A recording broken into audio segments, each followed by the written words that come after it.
Now, I recently watched this movie again to get ready for No Way Home, and I will tell you that this movie is amazing for the fact that it manages to be super corny, yet deeply heartfelt. It has this weird charm that is not often seen in films today, not just ones based off of comic books. Obviously, the CG scenes are a little hard to watch today, but that should be obvious given that was almost 20 years ago since the film was actually released. The flip side is that, for example, the more practical end fight scene with the Green Goblin is quick, but pretty brutal. And I've also got some issues with Green Goblin's motivations and actions in the film, which countless others have already pointed out, but at the end of the day, I think you can just chalk this up to him gone crazy, and it kind of works. I also like how they start to set up conflicts between Harry, Peter, MJ, and even Aunt May that are further explored in Spider-Man 2. And while on paper, it sounds like I'm loving this movie for what it gets right, the dialogue and over-the-top cheese will put this one in tier C. However you look at it though, I consider this the definitive origin story for Peter Parker,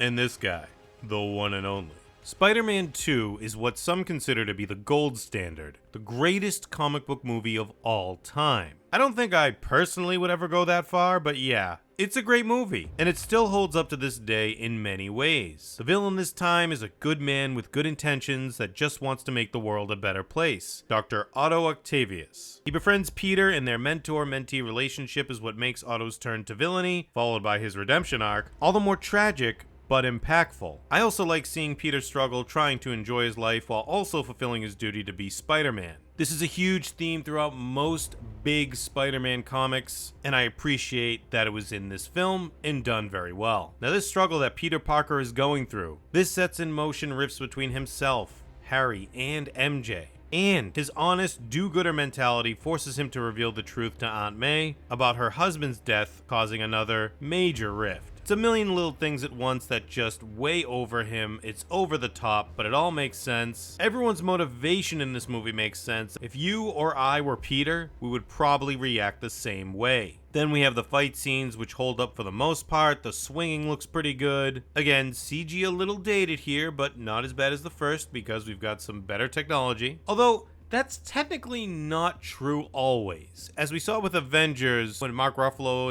his head pops up in the Hulkbuster, it looked terrible. And that was just a few years ago. Another big thing here everyone talks about is the train sequence, and as memorable as it is, and I hate using this word, but iconic, I actually think the bank fight is slightly better. The way we go from Peter and Aunt May, and a young Joel McHale, mind you, the way the camera pans over to Doc Ock as he then starts to rob the bank, the fight itself, the banter between Spider-Man and Doc Ock, it's cheesy, it's corny, but it kind of works in a weird way, and I love it. Similar to something like the Superman films starring Christopher Reeve, which are obviously an influence because of, I guess, the better delivery of the comedy and cheese, and the other elements with the characters working so well together, even if some of that dialogue, like I said, is just super cheesy. Point is, this one's going in tier A. Why am I not putting this in tier S? Well, why don't you ask me again in March, and then we'll talk when I do my tier list for another superhero.